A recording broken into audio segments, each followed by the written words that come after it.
यदि तुम विजय चाहो भी तो यह आवश्यक नहीं कि विजय तुम्हारी ही हो जाए, तुम्हारी पराजय भी हो सकती है। किंतु यदि तुम विजय से मोहित नहीं होगे तो पराजय से भी नहीं घबराओगे। यदि तुम ये सोचो पार्थ कि चाहे विजय हो चाहे पराजय, किंतु तुम तो केवल इसलिए युद्ध कर रहे हो कि युद्ध करना तुम्हारा कर्तव्य है, तो विजय के सुख या पराजय के दुख का प्रश्न ही नहीं उठता। और जो न विजय से सुखी हो और न पराजय से दुखी, वही स्थित प्रज्ञ है। इसलिए हे पार्थ, कर्म के प्रतिफल की चेष्टा न करो। तुम तो केवल वही करो जो तुम्हारे वश में है, अर्थात अपने धर्म का पालन करो। यही कर्म योग है पार्थ, यही कर्म योग है। आने वाले युगों में धरती पर जनसंख्या इतनी बढ़ जाएगी, इतने नित नए आविष्कार होंगे कि वातावरण दूषित हो जाएगा, प्राणवायु विषैली हो जाएगी। और उस समय श्वास पर यह नियंत्रण मानव के लिए बहुत उपयोगी सिद्ध होगा, जो योग क्रिया का एक अंश है। श्वास पर नियंत्रण पाने का गुर है। और हे देवी, श्वास जीवन का दूसरा नाम है। जो श्वास पर नियंत्रण पा लेगा वो जीवन पर नियंत्रण पा लेगा। प्राणायाम, श्वास पर यह नियंत्रण भू जल वायु हर स्थान पर काम आता है। मैंने प्रणाम किया और आपने आशीर्वाद भी नहीं दिया ऋषिवर। तुम्हें आशीर्वाद की आवश्यकता कब से पड़ने लगी वासुदेव कृष्ण? फिर भी तुमने आग्रह किया है तो कुछ ना कुछ तो देना ही पड़ेगा। अब लीलाएं छोड़ो वासुदेव, मैं यहाँ स्वयं नहीं आया हूँ, मुझे तुमने बुलाया। तो आदेश दीजिए ऋषिवर। तो मर्यादा पुरुषोत्तम के युग में ही अवकाश ले लिया था। लो, संभालो अपना शस्त्र और संभालो अपने युग को। माखन बहुत खा ली, मुरली बहुत बजा, लीलाएं बहुत कर ली वासुदेव। अब वो कार्य करो जिसके लिए पृथ्वी पर आए। मन को एक काम पर लगा दो, वो वहां से भागेगा। उसे पकड़ कर लाओ, वो फिर भागेगा। उसे फिर पकड़ो।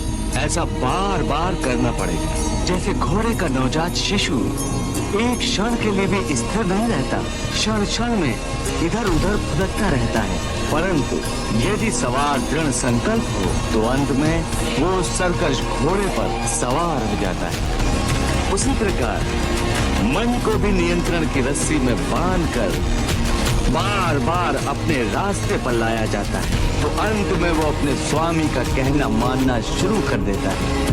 इसी को कहते हैं अभ्यास की तलवार चलाना।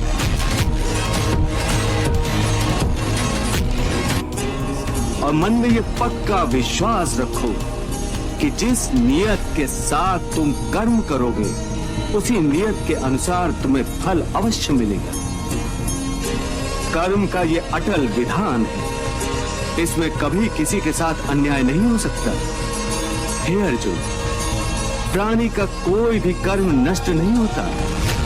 मनुष्य को अपने हर कर्म का फल अवश्य मिलता है।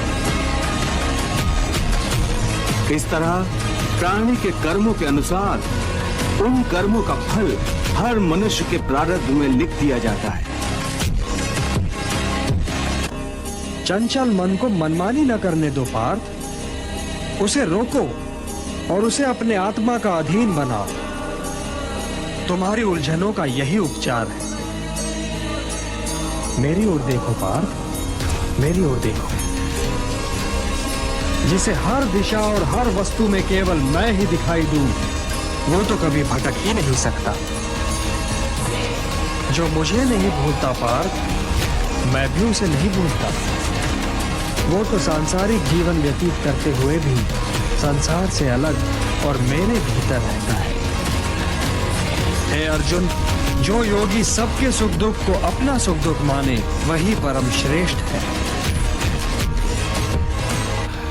एक प्रश्न करूं उसमें? क्यों नहीं, अवश्य पूछिए। प्रश्नों के उत्तर देने के लिए ही तो मैं यहाँ आया हूँ। कामपिल से द्वारिका के मार्ग में हस्तिनापुर तो नहीं आता। आज के भारतवर्ष का कोई मार्ग हस्तिनापुर से कतरा के जा ही नहीं सकता विदुर जी। और आप स्वयं इस रहस्य को जानते हैं। जो हो रहा है उसे होने दीजिए और जो होने वाला है उसकी प्रतीक्षा कीजिए। मेरे हस्तिनापुर के ये कैसे बुरे दिन चल रहे हैं वासुदेव। यदि ऐसा न होता तो क्या युधिष्ठिर जैसे योग्य कुमार को यूं घर निकाला मिलता। दिन तो शुभ या अशुभ होते ही नहीं काकीश्री। शुभ या अशुभ होते हैं कर्म, केवल कर्म। न सुख स्थायी है न दुख स्थायी है। परंतु हे केशव, क्या सुख स्थायी नहीं हो सकता? सुख स्थायी कैसे हो सकता है पार्थ? ये संसार तो परिवर्तनशील है। यहाँ हर क्षण परिवर्तन होता रहता है पार्थ। परिवर्तन तो प्रकृति का नियम है। यहाँ कोई भी वस्तु स्थायी नहीं होती। तुम्हें याद होगा, मैंने तुम्हें पहले ही बताया था कि हमारे शरीर की अवस्थाएं भी स्थायी नहीं है। फिर सुख और दुख कैसे स्थायी हो सकता है? पिछले जन्म में जब तुम्हारी मृत्यु हुई होगी, उस समय तुम्हारे सब संबंधी रिश्तेदार रोए होंगे। परंतु आज इस जन्म में तुम्हें याद भी नहीं कि किस किस ने तुम्हारी मृत्यु पर विलाप किया था। आज तुम्हारे लिए उनका या उनके रोने धोने का कोई मोल नहीं। इसलिए समझा रहा हूं कि ना किसी के मरने का शोक करो, ना किसी के साथ नाता टूटने का दुख मानो। वैसे भी मेरी माया इतनी प्रबल है अर्जुन कि जिन्हें तू समझता है कि तेरी मृत्यु के बाद शोक करेंगे, सारा जीवन रोते रहेंगे, वो भी असत्य है। मेरी माया के प्रभाव से थोड़े ही दिनों के बाद उन रोने वालों को तू फिर हंसता खेलता देखेगी। परिवार क्या है? परिवार वो है वत्स जो जीने का उद्देश्य देता है। मानव को ये बताता है कि संसार में क्यों जिया जाए, किसके लिए जिया जाए। और संसार क्या है भगवान? संसार संसार एक बड़ा परिवार है पुत्र। परिवार का विशाल रूप मेरी श्रेष्ठ रचना है। वसुधैव कुटुंबकम।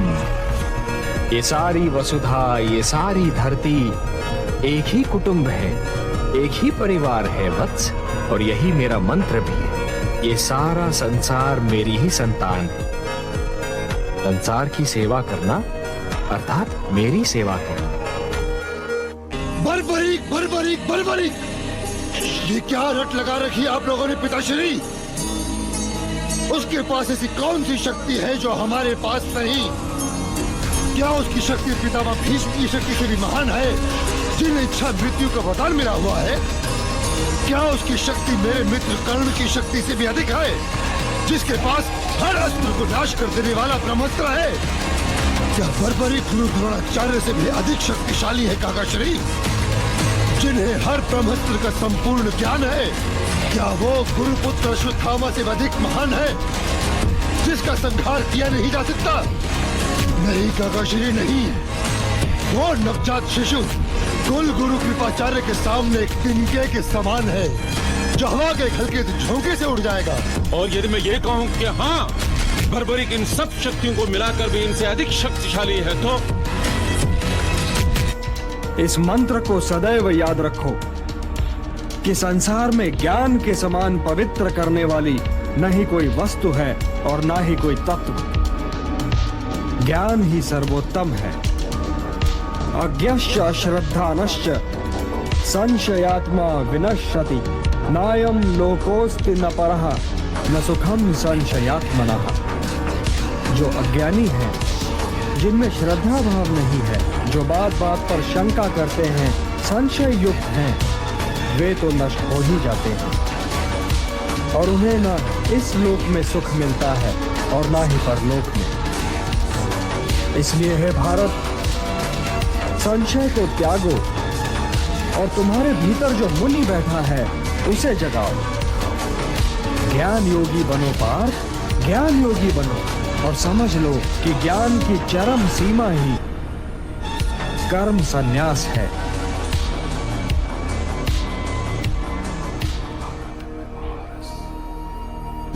भिक्षु का किसी को डंक मारना केवल उसकी प्रवृत्ति ही नहीं, उसकी विवशता भी है, क्योंकि डंक मारकर ही तो वो अपने अस्तित्व का प्रमाण देता है। यदि दानवों में युद्ध, हिंसा और रक्त की प्यास ही न हो तो उन्हें दानव क्यों कहा जाए? वो धर्म की रक्षा के लिए युद्ध नहीं करते देवी, वो तो युद्ध को ही अपना धर्म मानते हैं। परंतु वो मूर्ख ये नहीं जानते कि जो द्वेष और घृणा को अपनी संस्कृति मानते हैं वो उसी द्वेष और घृणा की अग्नि में भस्म भी हो जाते हैं, क्योंकि द्वेष और घृणा दूसरों को कम क्षति पहुंचाते हैं, स्वयं को अधिक। ये संकल्प की शक्ति है महादेवी।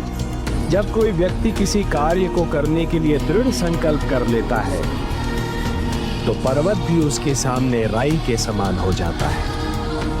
फिर कोई भी बाधा उसका मार्ग नहीं रोक सकती। हे महादेव, जब एक छोटा सा झरना संकल्प कर लेता है तो चट्टानों की छाती चीर कर बाहर निकलता है। जब एक नन्हा सा बीज उगने का संकल्प करता है तो पथरीली धरती से बाहर फूट कर निकलता है। मानव के मन में असंख्य शक्तियां भरी हैं महादेवी, और इन सारी शक्तियों में महानतम शक्ति है संकल्प। संकल्प असंभव को भी संभव बना सकता है। मैं बीते हुए सारे कालों, इस बीतते हुए आधुनिक काल और आने वाले सारे कालों के सारे प्राणियों को जानता हूं, परंतु मुझे कोई नहीं जानता। मैं ही जगत का पिता भी हूं, माता भी और पोषक भी। मैं ही ऋग्वेद हूं और मैं ही सामवेद। मैं ही स्वामी हूं और मैं ही शरण। मैं ही सृजन हूं और मैं ही विलोपन। मैं ही सब का आधार हूं पार्थ। मैं ही सब कुछ हूं, सब कुछ। हे पार्थ, तुम तो मेरे भक्त भी हो और मेरे मित्र भी, इसलिए मैं तुम्हें वो योग बताने जा रहा हूँ जो बहुत समय से लुप्त है, परंतु सृष्टि के आरंभ में इसे मैंने ही सूर्य को दिया था। सूर्य को दिया था? आपने ये योग सूर्य को दिया था? परंतु हे केशव, आपने आधुनिक काल में जन्म लिया है और सूर्य देव प्राचीन है, तो मैं ये कैसे मान लूं? बहूनि में व्यतीतानि जन्मानि तव चार्जुन तान्यहम वेद सर्वाणि न त्वं वेत्थ परंतप। हाँ पार्थ, मेरे और तुम्हारे बहुत से जन्म हो चुके हैं, मुझे वो सारे जन्म याद हैं, परंतु तुम्हें याद नहीं है। हे परंतप, वैसे तो मैं अजन्मा हूँ, अविनाशी हूँ और समस्त प्राणियों का स्वामी हूँ, परंतु मैं अपनी प्रकृति को अधीन करके अपनी ही योग माया से प्रकट होता रहता हूँ। आंखें हैं तो वे अवश्य देखेंगी, पलकें हैं तो वे अवश्य झपकेंगी, कान हैं तो वे अवश्य सुनेंगे। जो कर्मेंद्रियों के आड़े आए, जो उन्हें बलपूर्वक रोककर उनका दमन करके विषयों का चिंतन करे, वो योगी नहीं, वो ज्ञानी नहीं, वो तो मिथ्याचारी है। सिद्ध पुरुष इंद्रियों को अपने वश में करता है, उनका दमन नहीं करता पार्थ। वो आंखें बंद करके नहीं जीता। कर्म बिना तो शरीर की यात्रा संभव ही नहीं।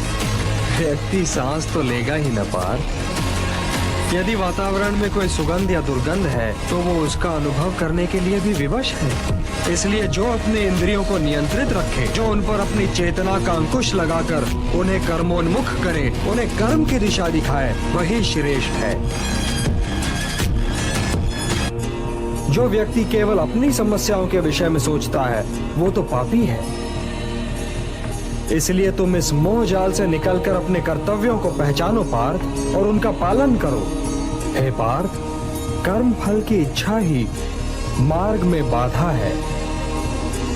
कर्म फल की इच्छा ही तो व्यक्ति के गले में बंधा हुआ वो पत्थर है जो उसे स्वयं की तहों से ऊपर उठने ही नहीं देता। यही तो व्यक्ति को समाज से काट देता है और उसे व्यक्तिगत लाभ और व्यक्तिगत हानि की दलदल में ढकेल देता है। समाज तुम में नहीं है पार्थ, तुम समाज में हो। इसलिए लोक संग्रह और लोक कल्याण ही को अपना परम कर्तव्य मानो, क्योंकि जो समाज के लिए कल्याणकारी होगा वही तुम्हारे लिए भी कल्याणकारी होगा।